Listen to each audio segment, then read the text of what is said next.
Viewers, আপনারা যারা বাইরের রাষ্ট্রে বিশেষ করে প্লাম্বিং কাজে যাইতে চাইতেছেন, আপনাদেরকে আমি রিকোয়েস্ট করব, ভাই আপনি অনেক মিস্ত্রি হতে পারেন, কিন্তু কাজ শেখার পাশাপাশি এবং কাজ জানার পাশাপাশি অবশ্যই আপনারা ইঞ্চি টেপের মাপটা বুঝে যাবেন।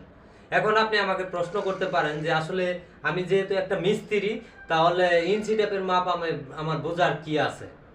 তো ভাই, আমি আপনাকে রিকোয়েস্ট করতেছি, আপনি যেমন বাংলাদেশে ইঞ্চিতে আপনি কাজ করেন, ইঞ্চি ধরে ধরে, বাট সৌদি আরব কোন অন্য বাইরের রাষ্ট্রগুলোতে ইঞ্চিতে কাজ হয় না, সেখানে হয় মিলিমিটার আর সেন্টিমিটার।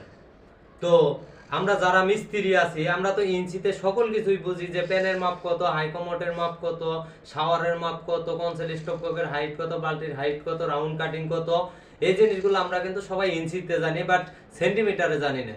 এই জিনিসটা যদি আমি একজন অভিজ্ঞ মিস্ত্রিকেও প্রশ্ন করি হুট করে, যে ভাই বালতির টেপ আপনার কত সেন্টিমিটার উপরে থাকবে, সে আটকে যাবে 100%।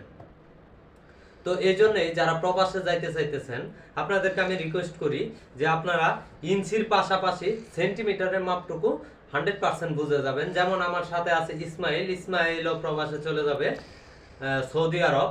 আজকে কাজ শেষে ওনাকে নিয়ে পড়ছি শুধুমাত্র এই ইঞ্চি টেপের সেন্টিমিটার এবং মিলিমিটারের মাপগুলা দেখানোর জন্য। তো এখানে আপনারা দেখতে পাচ্ছেন যে সাপোজ সর্বপ্রথম ভাইবার মধ্যে আপনাদেরকে জিজ্ঞাইতে পারে যে দুইটা কনসেন্ট স্টকের মধ্যে দূরত্ব কত সেন্টিমিটার থাকে।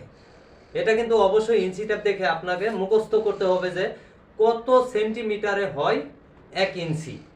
এইভাবে যদি আপনি মুখস্থ করতে পারেন, তাহলে আপনি হয়তো আটকিবেন না।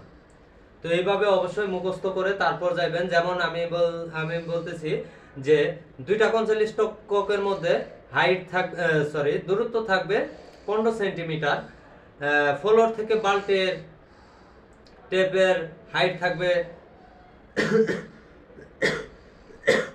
75 সেন্টিমিটার, শাওয়ারের হাইট থাকবে ফলসাপ থেকে 10 সেন্টিমিটার। এইভাবে যেন আপনারা ভাইবাতে শুরুতে প্রথম ধাপে যেন না আটকেন, এই জন্যই আজকের আমার এই ভিডিও। তো এই ব্যাপারটা আমি ইসমাইলকে দেখে দেখে আমি সকল কিছু বুঝাই দিতেছি। তো আজকের ভিডিওটা এই পর্যন্তই। ভালো থাকবেন, সুস্থ থাকবেন। আসসালামু আলাইকুম।